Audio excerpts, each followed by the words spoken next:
మొన్న జరిగిన అసెంబ్లీ ఎన్నికల్లో బీఎస్పీ పార్టీ ఒక్క సీటు కూడా గెలవకపోయినా కానీ ఆర్ఎస్ ప్రవీణ్ పై ఒక మంచి అభిప్రాయం ఉన్నది.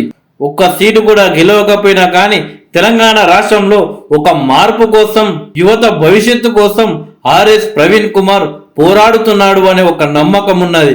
కానీ అందరిలాగే, అన్ని రాజకీయ పార్టీ నాయకుల్లాగే ఆర్ఎస్ ప్రవీణ్ కూడా అని నిన్నటితో స్పష్టమయ్యింది. కేవలం పదవుల కోసమే ఆర్ఎస్ ప్రవీణ్ రాజకీయాల్లోకి వచ్చాడని, పదవులు అనుభవించడమే ఆయన లక్ష్యమని నిన్నటితో తేలిపోయింది. ఎన్నికలకు ముందు బీఆర్ఎస్ పార్టీని చెడుగుడు ఆడుకున్న ఆర్ఎస్ ప్రవీణ్ అలాగే బీఆర్ఎస్ పార్టీపై, బీఆర్ఎస్ నాయకులపై ఎన్నో అవినీతి ఆరోపణలు చేశాడు. బీఆర్ఎస్ మరొకసారి గెలిస్తే తెలంగాణకే ప్రమాదమని అప్పట్లో ఎన్నో వ్యాఖ్యలు చేశాడు.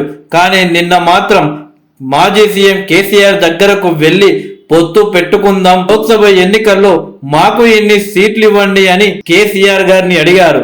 దీంతో ఆర్ఎస్ ప్రవీణ్ పై తెలంగాణ ప్రజల్లో ఉన్న ఒక నమ్మకం అనేది నిన్నటితో పోయిందని చెప్పవచ్చు. అయితే తాజాగా ఆర్ఎస్ ప్రవీణ్ కుమార్ పై రిటైర్డ్ ఐఏఎస్ అధికారి ఆకునూరి మురళి కూడా మండిపడ్డారు. గాడిద మీదైనా ఎక్కి ఎంపీ అవ్వాల్సిందేనా అంటూ ఆర్ఎస్ ప్రవీణ్ ని ప్రశ్నించారు ఆకునూరి మురళి. గాడిదలకు క్షమాపణ చెప్తున్నానంటూ వ్యాఖ్యానించారు. టీఆర్ఎస్ అలాగే బీఎస్పీ పార్టీల మధ్య పొత్తు కుదిరిందన్న వార్తల నేపథ్యంలో ప్రవీణ్ తీరుపై మురళి అభ్యంతరం వ్యక్తం చేశారు.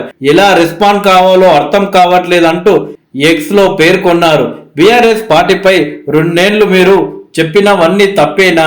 అప్పుడు దుర్మార్గుడిగా కనిపించిన కేసీఆర్ ఇప్పుడు మీకు హీరోగా అయ్యారా? గాడిద మీద ఎక్కినా పర్లేదు, మీరు ఎంపీ అవ్వాల్సిందేనా అంటూ రేపటి నాడు కేంద్రంలో బీఆర్ఎస్ ఎవరికి సపోర్ట్ చేస్తుందో మీకు తెలియదా?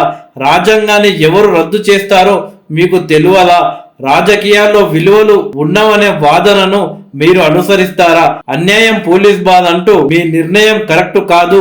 మిమ్మల్ని, మీ రాజకీయాలను చూశాక యువత ఇంకెవరిని నమ్మరు భవిష్యత్తులో అంటూ ఆకునూరు మురళి ఆర్ఎస్ ప్రవీణ్ పై ఫైర్ అయ్యారు. నిజానికి ఆర్ఎస్ ప్రవీణ్ లాంటి వ్యక్తులు రాజకీయాల్లోకి వస్తే వాళ్లకు ఎన్ని ఒడిదుడుకులు ఎదురైనా కానీ, ఎన్ని ఓటములు ఎదురైనా సరే కానీ వాళ్ళ సిద్ధాంతాలను మాత్రం విడిచిపెట్టకుండా మార్పు కోసం జీవితాంతం ప్రయాణం చేస్తూనే ఉంటారు.